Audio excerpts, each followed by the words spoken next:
आपने फिल्मों में, सीरियल्स में और वेब सीरीज में अक्सर सीरियल किलर्स को देखा होगा। ये काफी भयावह होते हैं और पर्दे पर उनके कारनामे देखकर लोग डर और खौफ में आ जाते हैं। दरअसल रियल लाइफ में भी कई सीरियल किलर्स हैं और कई बार उन सीरियल किलर्स पर ही फिल्में बनती हैं। जब इनकी हैवानियत और दरिंदगी के कारनामे सामने आते हैं तो लोग हैरान रह जाते हैं। यहां हम आपको ऐसे ही 5 सीरियल किलर्स के बारे में बताएंगे।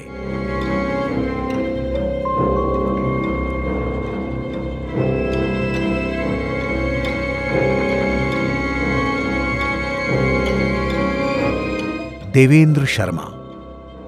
देवेंद्र शर्मा एक डॉक्टर थे जिन्होंने कारों की चोरियां की और लगभग 40 ड्राइवरों को मार डाला।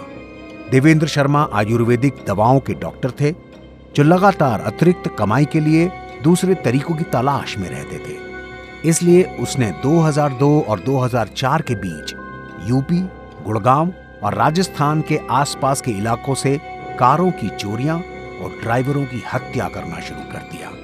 बाद में उसने लगभग 30 से 40 ड्राइवरों की हत्या करना स्वीकार किया।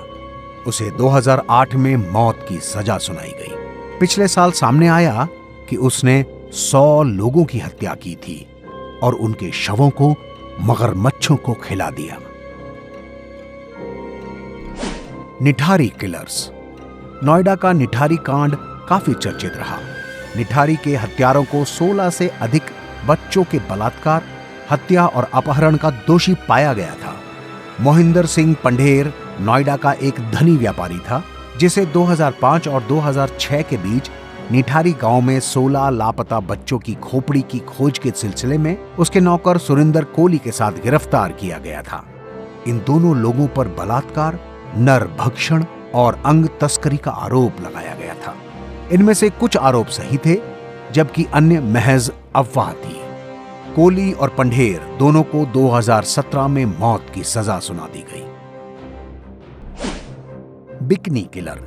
चार्ल्स शोभराज नाम के सीरियल किलर को बिकनी किलर के नाम से भी जाना जाता है। उसे 12 निर्दोष लोगों की हत्या के लिए जिम्मेदार ठहराया गया था। चार्ल्स शोभराज ने 1975 और 1976 के बीच दक्षिण पूर्व एशिया के विभिन्न हिस्सों में लगभग 12 लोगों की हत्या की।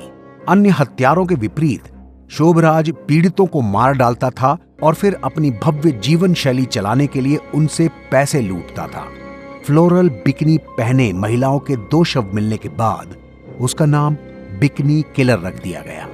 उसे भारत में पकड़ा गया जहां वो 1976 से 1997 तक जेल में रहा।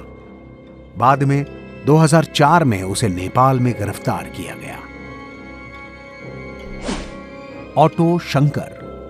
1988 के अंत में लगभग 6 महीने की अवधि में चेन्नई के तिरुवन्यूर की 9 लड़कियां लापता हो गईं। उसी साल दिसंबर में एक स्कूली छात्रा ने शिकायत की कि एक ऑटो रिक्शा चालक ने एक शराब की दुकान के सामने उसके साथ मारपीट और अपहरण करने की कोशिश की। इसके बाद पुलिस गुप्त रूप से गई और शराब की दुकान में काम करना शुरू कर दिया। वहां से उन्होंने पाया कि अपराधों के पीछे शंकर नाम का एक व्यक्ति था। शंकर इन लड़कियों का अपहरण कर लेता, उन्हें मार डालता था, उनका दाह संस्कार करता था और उनकी राख बंगाल की खाड़ी में गिरा देता था। उसकी गिरफ्तारी के बाद ही उसे ऑटो शंकर के नाम से जाना जाने लगा। रमन राघव। रमन राघव एक स्किज़ोफ्रेनिक सीरियल किलर था जिसने 23 से अधिक लोगों की हत्या की। रमन राघव को साइको रमन भी कहा जाता है। वो 1960 के दशक में मुंबई की झुग्गी बस्तियों में रहने वालों को आतंकित करने के लिए जाना जाता था। वो पीड़ितों को मारने के लिए लाठी का इस्तेमाल करता था। जब उसे गिरफ्तार किया गया तो उसको स्किज़ोफ्रेनिया होने का पता चला। उसने 23 लोगों की हत्या करना कबूल किया। हालांकि उसकी स्वीकारोक्ति अत्यधिक संदिग्ध थी क्योंकि वो मानसिक रूप से स्थिर नहीं था।